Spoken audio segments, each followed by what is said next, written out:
संकट समाप्त होगा, किसान और अधिक आत्मनिर्भर बनेंगे।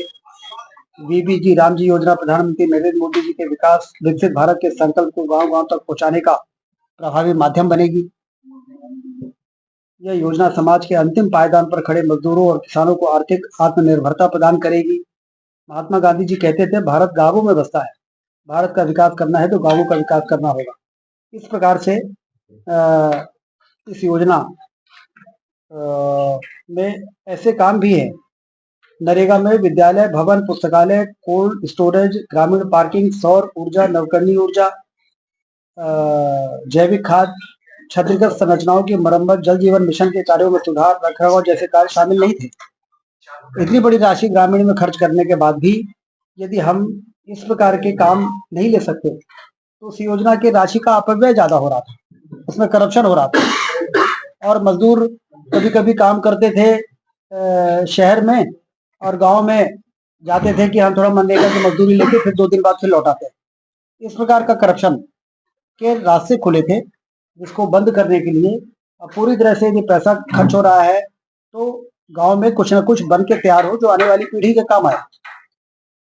स्किल डेवलपमेंट के सेंटर भी बनाए जा सकते हैं। वहां पर कोई ऐसा सिलाई केंद्र से लेके और कई प्रकार की चीजें होती है, सेल्फ हेल्प ग्रुप होते हैं, स्व सहायता समूह जैसे महिलाएं काम करती हैं, तो उनके लिए भी आवश्यक जो अधोसंरचना मनरेगा के माध्यम से उसका निर्माण किया जा सकेगा।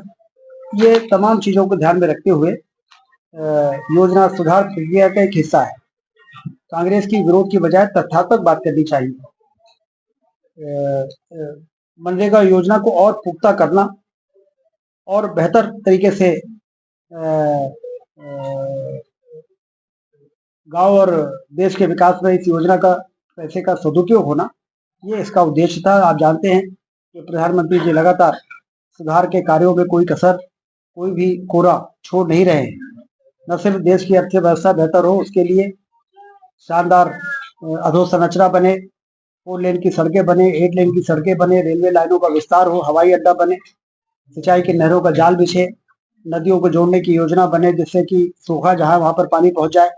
इस प्रकार के तमाम कार्यों के साथ साथ जो कानून आज अनुपयोगी हैं उनको समाप्त करना, उनको नया रूप देना और जो योजनाएं पूरी तरह से परिणाम नहीं दे पा रही उनको आवश्यक सुधार करके उसको परिणाम मूलक बनाना, जिससे कि उद्देश्य की पूर्ति हो जाए और ग्रामीण और क्षेत्र में मजदूरों का पलायन रुके और उनको पर्याप्त काम मिले, उनकी अर्थव्यवस्था बेहतर हो, आर्थिक स्थिति बेहतर हो और वो भी अपने बच्चों के बेहतर भविष्य को बनाने के लिए सक्षम हो सके।